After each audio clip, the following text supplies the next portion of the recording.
In the middle of a routine hearing, Rand Paul dropped a number that froze the room. $46 billion.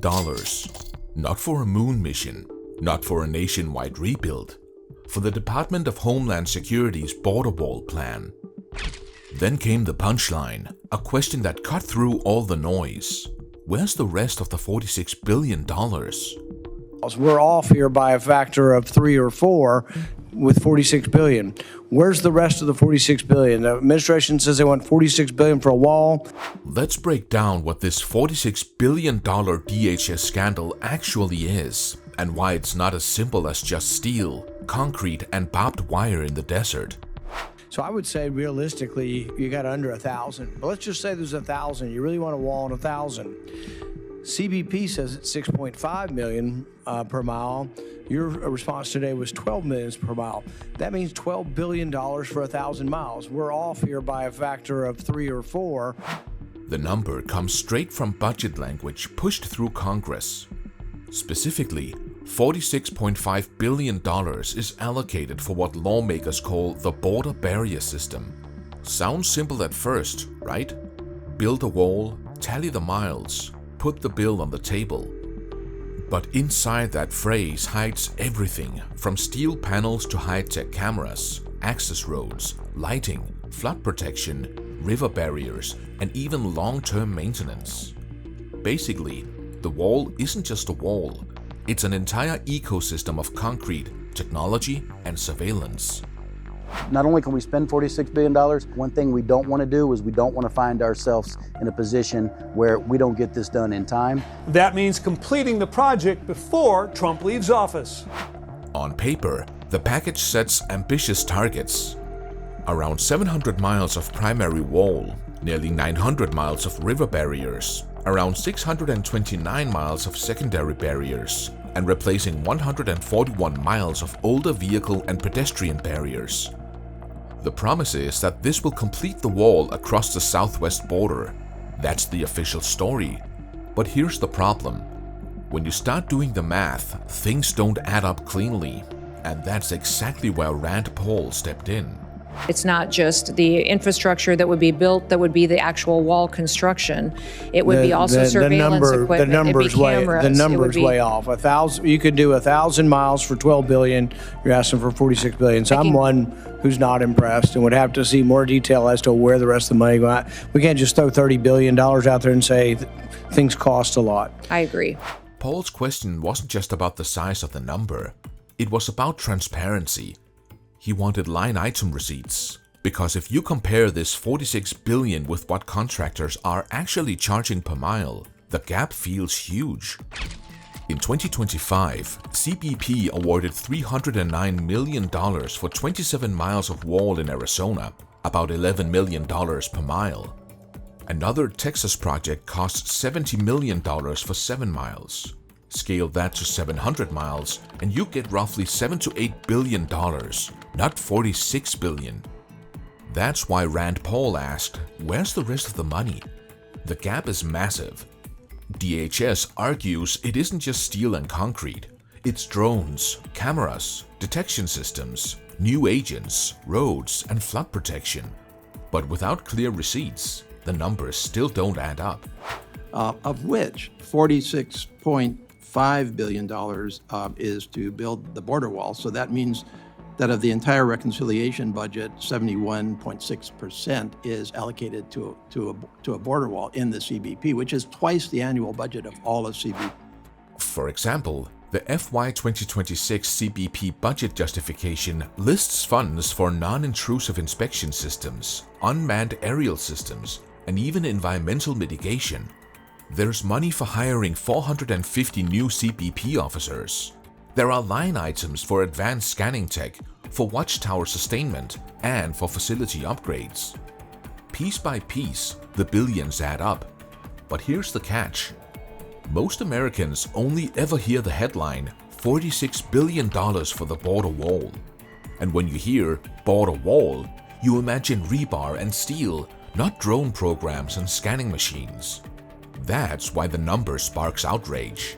The lights, the cameras, it all comes together at an ops center.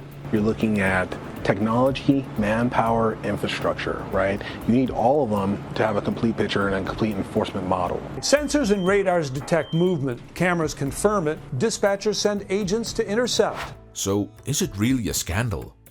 That depends on how you define scandal. There isn't, as of now, hard evidence that DHS is stealing the money or handing it off in bags of cash to shadowy contractors. What Rand Paul and others are calling out is something different: a lack of transparency. They want to know if this gigantic number is justified, or if the government is padding it with vague, oversized line items that could hide waste or inefficiency. Think of it this way: if you asked a builder to contract a house and he quoted you $10 million, you'd want to see the receipts. Bricks, wood, roofing, labor, all broken down. If instead he just handed you a lump sum and said, "Trust me, it'll be great," you'd be suspicious.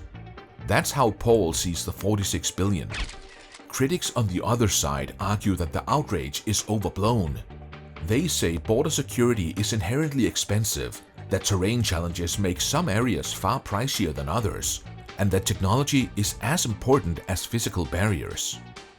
They also remind people that border projects often involve land acquisition, legal battles, environmental protections, and decades of maintenance, costs that aren't visible in a simple per-mile estimate. And that's fair. Building in the desert is one thing.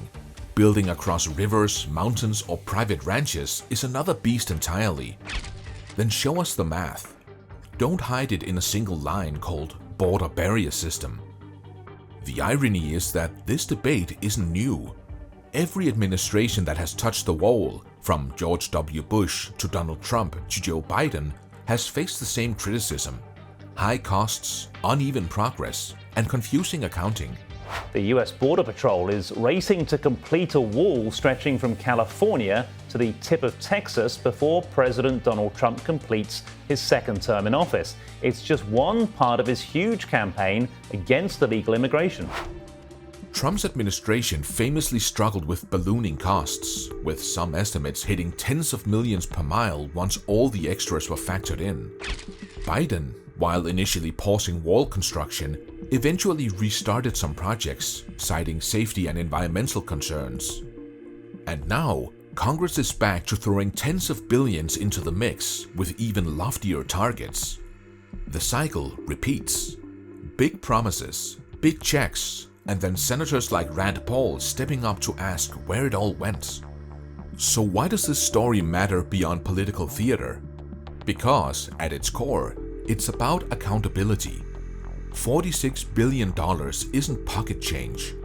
It's money that could build schools, hospitals, or infrastructure elsewhere. If it's going to border security, the least the public deserves is clarity. How much for steel? How much for cameras? How much for hiring new agents? How much for roads? Without that transparency, the public is left to assume the worst, that billions are vanishing into bureaucracy and waste. And when that assumption grows, so does cynicism. That's how headlines about a scandal take root. Not because there's proof of fraud, but because the government's numbers feel fuzzy and oversized. At the end of the day, Rand Paul didn't uncover a secret smoking gun. He didn't wave around leaked documents or expose hidden bank accounts. What he did was shine a spotlight on a massive sum of money and demand that someone, somewhere, explain it in detail. In a city where numbers are thrown around casually, that simple act of saying, "Wait, prove it," can feel like a revolution. And here's the takeaway. Whether you're for or against the wall, whether you believe in strict border security or a different approach entirely, the principle remains the same. $46 billion deserves accountability. Without it, the number becomes a headline, a talking point, and yes, a scandal in the public's eye. Because when billions disappear into vague categories, trust disappears right alongside it.